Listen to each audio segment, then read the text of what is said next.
Hello students, this is part 10 of molecular basis of inheritance. In this part, we'll discuss about gene regulation in prokaryotes and about lac operon. First, we'll discuss about the operon system.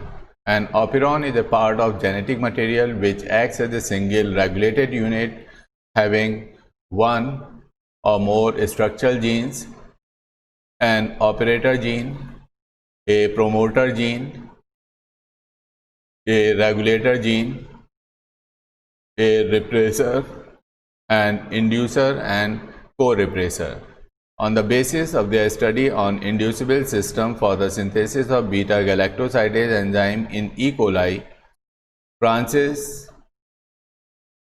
Jacob and Jacques Monod in 1961 proposed a concept in order to explain the induction or repression of enzyme synthesis. This concept properly known as operon model.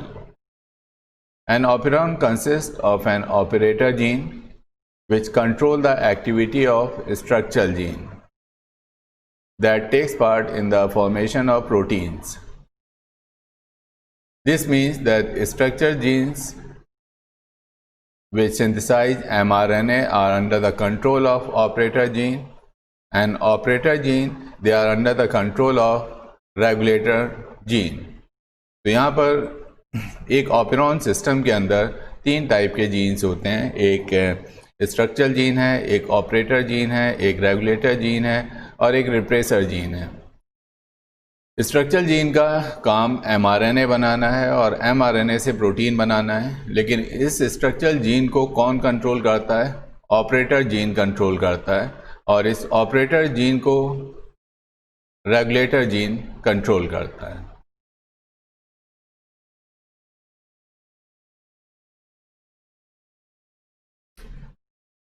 Next is inducible operon system or lac operon in E. coli. An inducible operon system is a regulated unit of genetic material which is switched on in response to the presence of a chemical. It consists of following structure. First is structural gene. They are those genes which actually synthesize mRNA. An mRNA controls metabolic activity of cytoplasm through formation of protein or enzyme over the ribosomes. These are referred to as structural genes since they have information to code of amino acid. Lac operon of E. coli contains three structural genes ZYA. They transcribe a polycystonic mRNA molecule that helps in the synthesis of three enzymes. तो lac operon में जो पहला gene है structural gene, इसमें तीन gene present होते हैं, यानी इस ई कोलाई का जो ये जीन है ये पॉलीसिस्टोनिक होता है। पॉलीसिस्टोनिक तीन mRNA बनाते हैं और ये तीन mRNA से तीन एंजाइम्स या प्रोटीन्स बनते हैं। पहला है लैक्टोज परमिएज, एंड इसका जो फंक्शन है it allow the entry of lactose from outside to inside of the E coli. Second beta galactosidase, it converts the lactose into glucose and galactose, and the function of third is still not known.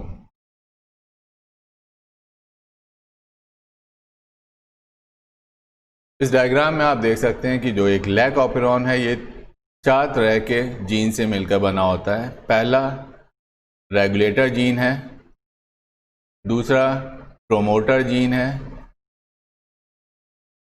तीसरा operator gene है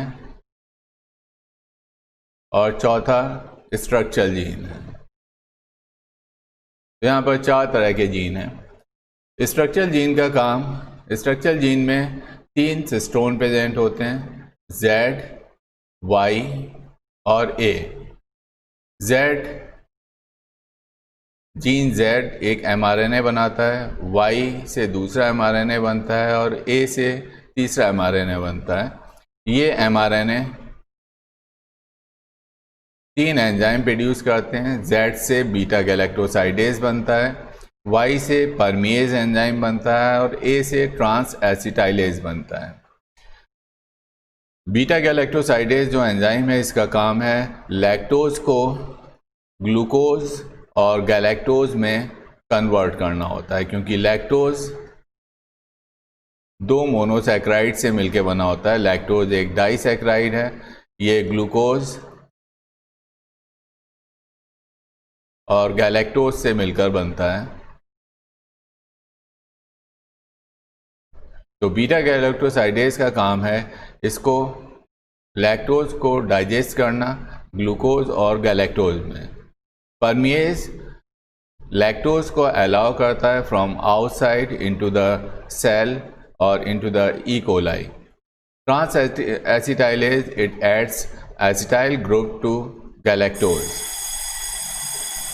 यहाँ पर structural gene का जो काम है mRNA बनाना है और mRNA से प्रोटीन बनाना है, लेकिन structural gene is under the control of operator gene.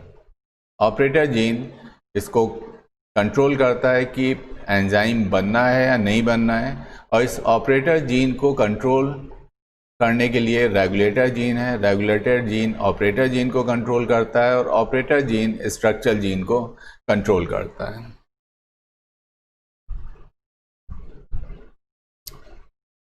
So next gene is the operator gene. It is a gene which directly controls the synthesis of mRNA over the structural gene.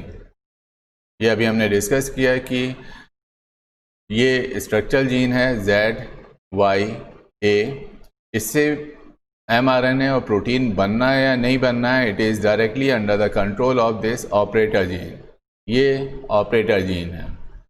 It is switched off by the presence of A repressor. यहाँ पे आप ये repressor देख रहे हैं। अगर cell के अंदर रिप्रेसर प्रेजेंट है तो ये रिप्रेसर इस ऑपरेटर जीन से बाइंड हो जाता है, और जब ये रिप्रेसर यहाँ पर बाइंड होगा, इस जगह पर बाइंड हो जाएगा, तो आरएनए पॉलीमरेज आगे मूव नहीं करेगा, और आगे मूव नहीं करेगा तो स्ट्रक्चरल जीन से एमआरएनए नहीं बनेगा और एमआरएनए से प्रोटीन नहीं बनेगा। तो अगर रिप्रेसर प्रेजेंट है, रिप्रेसर प्रोटीन प्रेजेंट है, तो ऑपरेटर जीन स्विच्ड ऑफ हो जाता है। An inducer can block the repressor and switch on the gene. The gene then directs the structural gene to transcribe. यहाँ पर आप देख रहे हैं कि ये एक इंड्यूसर है जो ग्रीन कलर से दिखाया गया है। अगर ये इंड्यूसर इस रिप्रेसर प्रोटीन से यहाँ बाइंड होता है, जैसा आप यहाँ देख रहे हैं, बाइंड होने के बाद आप यहाँ देखेंगे कि इसके जो बाइंडिंग साइट में कुछ कन्फर्मेशनल चेंज आते हैं और इसका शेप चेंज हो जाता है, और ये रिप्रेसर प्रोटीन इनएक्टिव रिप्रेसर में कन्वर्ट हो जाता है। इनएक्टिव रिप्रेसर अब ऑपरेटर से बाइंड नहीं होगा और आरएनए पॉलीमरेज के लिए रास्ता खुल जाएगा। ये आगे मूव करेगा, स्ट्रक्चरल जीन से एमआरएनए बनाएगा और परमिएज, गैलेक्टोसाइडेज और ट्रांस एसिटाइलेज नाम के एंजाइम्स को प्रोड्यूस करेगा। Next is promoter gene. It's acts as an initiation signal which function as recognition centre for RNA polymerase. ये हम पहले ही डिस्कस कर चुके हैं ट्रांसक्रिप्शन में कि प्रोमोटर रीजन में टाटा बॉक्स इसको कहते हैं, और ये वो रीजन होता है जहाँ एक रिकॉग्निशन साइट है जिसको आरएनए पॉलीमरेज डिटेक्ट करता है और यहाँ पर बाइंड होता है। ये आरएनए पॉलीमरेज प्रोमोटर रीजन में बाइंड होगा। RNA polymerase is bound to the promoter gene. When the operator gene is functional, the RNA polymerase moves over it and reaches the structural gene to perform transcription. यहाँ पर यही है कि अगर cell के अंदर इंड्यूसर प्रेजेंट नहीं है तो उस केस में जो रिप्रेसर प्रोटीन है ये ऑपरेटर से बाइंड हो जाएगा। अगर ऑपरेटर से रिप्रेसर प्रोटीन बाइंड है तो ये आरएनए पॉलीमरेज आगे मूव नहीं कर सकता है, क्योंकि ये एक हिंड्रेंस कॉज करता है यहाँ पर, और स्ट्रक्चरल जीन का ट्रांसक्रिप्शन और ट्रांसलेशन नहीं हो पाएगा, यानी कोई भी एंजाइम नहीं बनेगा। लेकिन जब इंड्यूसर यहाँ पर प्रेजेंट होता है, मेनली यहाँ जो इंड्यूसर है वो लैक्टोस होगा। ये लैक्टोस या इंड्यूसर जब रिप्रेसर प्रोटीन से बाइंड होता है तो रिप्रेसर प्रोटीन के स्ट्रक्चर में चेंजेज आ जाते हैं, बाइंडिंग साइट में चेंजेज आते हैं, और ये इससे बाइंड नहीं होता है। ये बाइंड नहीं होने से आरएनए पॉलीमरेज आगे मूव करता है और स्ट्रक्चरल जीन का ट्रांसक्रिप्शन करता है, जिससे mRNA बनता है। और mRNA से ये 3 डिफरेंट टाइप के एंजाइम्स प्रोड्यूस होते हैं। Next is regulator gene. In lac operon it is called I gene because it induces an inhibitor or repressor protein. The repressor protein binds to the operator gene and stops the working of operator gene. It causes negative control. It causes negative control over working of structural gene. Next is repressor. Repressor is a protein which is produced by the I gene. So this regulator or repressor protein is produced by I gene. Repressor is meant for blocking operator gene so that the structural genes are unable to form mRNA. It has 2 allosteric sites, one for attaching to the operator gene and second for binding to the inducer. After coming in contact with the inducer, the repressor undergo conformational change and inactivation of the repressor takes place. यहाँ आप देख सकते हैं कि जो ये ऊपर का पार्ट है इसका, it is the binding site for operator gene. Operator gene से बाइंड होने के लिए ये आप देखेंगे कि ये कम्प्लीमेंट्री है, इससे बाइंड हो सकता है। और जो नीचे वाला साइट है इसको एलोस्टेरिक साइट कहते हैं, जहाँ पर इंड्यूसर बाइंड होता है। रिप्रेसर प्रोटीन को बनाने का काम इनहिबिटर जीन का है। इनहिबिटर जीन mRNA बनाएगा, उससे एक रिप्रेसर प्रोटीन बनेगा। इंड्यूसर अगर एब्सेंस है, इंड्यूसर नहीं है, तो ये रिप्रेसर प्रोटीन इनएक्टिव होता है और ये ऑपरेटर से जाकर बाइंड हो जाता है। ये यहाँ पर बाइंड हो जाएगा और जब ये इससे बाइंड होगा तो ये जो RNA पॉलीमरेज एंजाइम है ये आगे मूव नहीं कर पाएगा और यहाँ पर स्ट्रक्चरल जीन का ट्रांसक्रिप्शन और ट्रांसलेशन भी नहीं होगा। तो रिप्रेसर प्रोटीन एक ऑपरेटर जीन को कंट्रोल करता है और ऑपरेटर जीन स्ट्रक्चरल जीन को कंट्रोल करता है कि इससे mRNA और प्रोटीन बनना चाहिए या नहीं बनना चाहिए।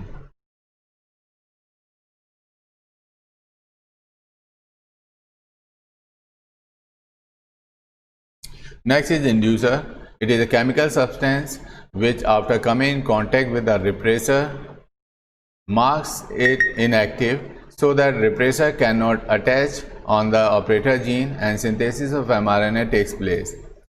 The inducer in lac operon is lactose. lac operon में जो inducer है वो lactose होता है।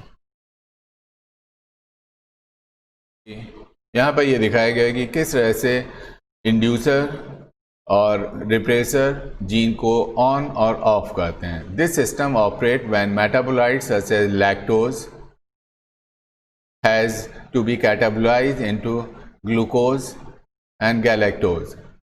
जब सेल के अंदर ई कोलाई के अंदर अगर लैक्टोज प्रेजेंट है तो इसके डाइजेशन के लिए, क्योंकि लैक्टोज डाइजेस्ट होकर ग्लूकोज और गैलेक्टोज बनाता है, तो इसको डाइजेस्ट करने के लिए बीटा गैलेक्टोसाइडेज एंजाइम की ज़रूरत पड़ती है और ये एंजाइम Z जीन से प्रोड्यूस होता है। Lactose act as a inducer. यहाँ पर लैक्टोज एक इंड्यूसर की तरह काम करता है and binds to the repressor protein and makes it inactive. जब लैक्टोज रिप्रेसर प्रोटीन से बाइंड होता है तो वो इनएक्टिव हो जाता है, उसके बाइंडिंग साइट में कन्फर्मेशनल चेंजेस आते हैं और इसकी वजह से रिप्रेसर प्रोटीन ऑपरेटर जीन से बाइंड नहीं होता है। ये ऑपरेटर जीन से बाइंड नहीं होता है। अगर ऑपरेटर जीन से रिप्रेसर प्रोटीन बाइंड नहीं होगा तो स्ट्रक्चरल जीन का ट्रांसक्रिप्शन होगा। RNA पॉलीमरेज जो प्रोमोटर से बाइंड है वो आगे बढ़ेगा और स्ट्रक्चरल जीन को ट्रांसक्राइब करेगा। Otherwise, repressor protein is continuously synthesized by the regulator gene and combined with operator gene. In this condition, RNA polymerase is unable to transcribe the gene. यहाँ पर दो डायग्राम आप देख रहे हैं। ऊपर वाले डायग्राम में जो स्ट्रक्चरल जीन है वो इनहिबिटेड है, क्योंकि यहाँ पर कंटिन्यूसली अगर सेल के अंदर लैक्टोज नहीं है तो रेगुलेटर जीन कंटिन्यूसली एक रेगुलेटर प्रोटीन प्रोड्यूस करता है और ये रेगुलेटर प्रोटीन ऑपरेटर जीन से बाइंड हो जाता है। आरएनए पॉलीमरेज जो प्रोमोटर रीजन से बाइंड है ये आगे मूव नहीं कर पाता है, जिसकी वजह से स्ट्रक्चरल जीन का ट्रांसक्रिप्शन और ट्रांसलेशन नहीं होता है, यानी इस स्टेट में स्ट्रक्चरल जीन ट्रांसक्राइब नहीं हो पाता है। लेकिन जब सेल के अंदर इंड्यूसर या लैक्टोज, यहाँ पर जो इंड्यूसर है वो लैक्टोज होता है, लैक्टोज ई कोलाई सेल के अंदर एंटर होता है तो ये रिप्रेसर प्रोटीन से बाइंड होता है, रिप्रेसर प्रोटीन के एलोस्टेरिक साइट से बाइंड होता है और जब ये एलोस्टेरिक साइट से बाइंड होगा तो रिप्रेसर प्रोटीन में कन्फर्मेशनल चेंज आते हैं और ये रिप्रेसर प्रोटीन फिर ऑपरेटर जीन से बाइंड नहीं हो पाता है। तो लैक्टोज की प्रेजेंस में रिप्रेसर इनएक्टिव हो जाता है और ये ऑपरेटर जीन से बाइंड नहीं होता है, जिसकी वजह से जो आरएनए पॉलीमरेज है ये इसके लिए इसको रास्ता मिल जाता है और ये आगे बढ़ता है और स्ट्रक्चरल जीन का ट्रांसक्रिप्शन करता है और ये 3 सिस्टोन से 3 डिफरेंट एंजाइम को प्रोड्यूस करता है। पहला गैलेक्टोसाइडेज है, परमिएज है और ट्रांस एसिटाइलेज है। तो यहाँ लैक्टोज के प्रेजेंट होने की वजह से जीन एक्टिव हो जाता है और एंजाइम प्रोड्यूस करता है, इसलिए लैक्टोज को हम एक इंड्यूसर कहते हैं।